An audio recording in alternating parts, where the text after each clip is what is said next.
सोचा न था वो कभी हमने सोचा न था ऐसा टापो टाप ड्रामा किया मैडम कमल हैदर साहबा ने। कमल हैदर नहीं है कमल वो। फारूक साहबा जी। Can I have a one selfish please? Selfie sorry selfie please. Yes sir.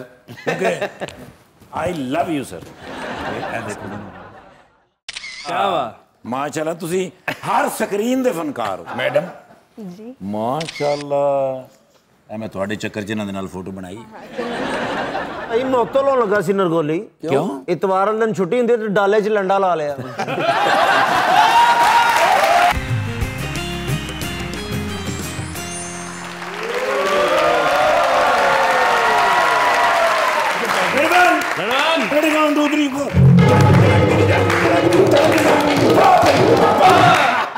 ਤੁਹਾਡਾ ਬਿਰਾ ਵੀ ਫਿਲਮ ਦਾ ਡਾਇਰੈਕਟਰ ਹੋ ਗਿਆ। अच्छा जी।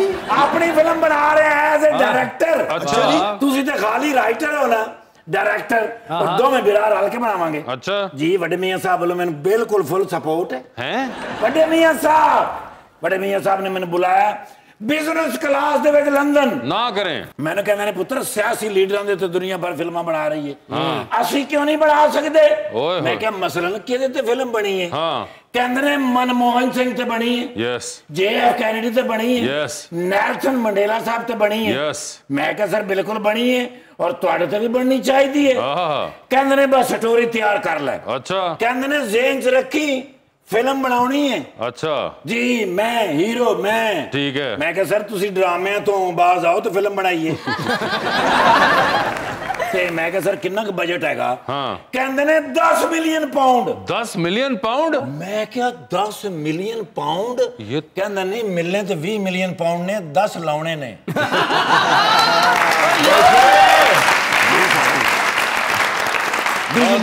ਕਿ 10 ਮਿਲੀਅਨ ਪਾਉਂਡ ਕਿੰਨੇ ਪੈਸੇ ਬਣਦੇ ਨੇ? तकरीबन 3 अरब रुपया। ਸਰ 3 ਅਰਬ ਰੁਪਏ ਦੀ ਕਹਿੰਦੇ ਨੇ ਫਿਲਮ ਬਣਾਣੀ ਹੈ। ओए होए ਮੈਂ होए ਕਿਹਾ ਸਰ ਕੋਈ ਐਸੀ ਗੱਲ ਨਹੀਂ ਤੁਸੀਂ ਕਹੋਗੇ ਤੇ 6 ਅਰਬ ਰੁਪਈਆ ਲਾਵਾਂਗੇ ਤੇ ਨਾਲ 6 ਅਰਬੀ ਉਧਰੋਂ ਪਾ ਲਵਾਂਗੇ।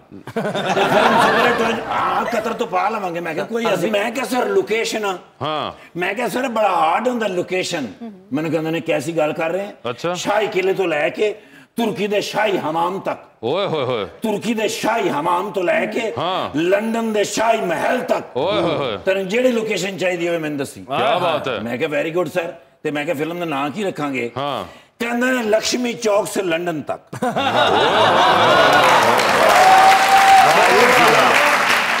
ਮੈਨੂੰ ਕਹਿੰਦੇ ਨੇ ਉਹ ਐਕਟਰ ਲੱਭ ਜਿਹੜਾ ਮੇਰੀ 20 ਸਾਲ ਤੋਂ ਲੈ ਕੇ ਤੇ 70 ਸਾਲ ਤੱਕ ਦੀ ਉਮਰ ਤੱਕ ਕਿਰਦਾਰ ਕਰ ਦੇ। अरे वाह ਮੈਂ ਕਿਹਾ ਡੋਂਟ ਯੂ ਵਰੀਡ ਅਬਾਊਟ ਸਾਡੇ ਕੋਲ ਕਰਾਚੀ 'ਚ ਬੜੇ ਬੜੇ ਫਨਕਾਰ ਪਏ ਨੇ बिल्कुल ਤੇ ਕੋਈ ਨੋਮੀਨੇਟ ਕਰੋ ਬੰਦਾ। सर बेहतरीन आदमी हमारे पास है। ओ मेरे अल्लाह जिंदगी च अगर मैं किसी दा फैन होया ते सलीम नासर साहब। सलीम नासिर नहीं है। सलीम नासर साहब हाँ जिंदगी च मैं उन्होंने फैन होया सा। हाँ, बिल्कुल। उस तो बाद आके मैं फिर सलीम मिराज साहब दा फैन होया क्योंकि इन्होंने जो ड्रामा किया ना जी मुझे खुदा पर यकीन है हाँ लै दे गए। अच्छा सर पूरी दुनिया दे विच फनकार मौजूद ने लेकिन जो करैक्टर इन्होंने किया ना हाँ नहीं कोई कर सकता। वासे चौधरी साहब तुसी तो खैर बिल्कुल ही नहीं।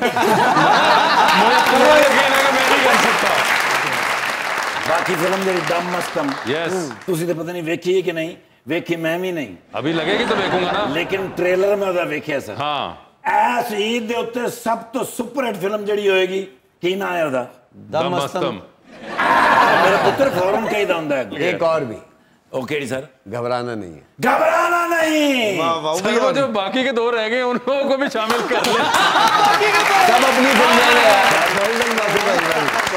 ओ सोचा न था वो कभी हमने सोचा न था ऐसा टापो टाप ड्रामा किया मैडम कमल हैदर साहबा ने। कमल हैदर नहीं है कमल वो। फारूक साहबा जी। Can I have a one selfish please? Selfie sorry selfie please. Yes sir.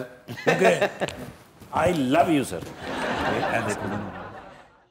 क्या बात माशाल्लाह तुसी हर स्क्रीन दे फनकार हो मैडम जी। माशाल्लाह मैं ਤੁਹਾਡੇ ਚੱਕਰ 'ਚ ਇਹਨਾਂ ਦੇ ਨਾਲ ਫੋਟੋ ਬਣਾਈ। ਭਾਈ ਮੈਂ ਉੱਤੋਂ ਲਾਉਣ ਲੱਗਾ ਸੀ ਨਰਗੋਲੀ। ਕਿਉਂ? ਇਤਵਾਰ ਵਾਲੇ ਦਿਨ ਛੁੱਟੀ ਹੁੰਦੀ ਤੇ ਡਾਲੇ 'ਚ ਲੰਡਾ ਲਾ ਲਿਆ।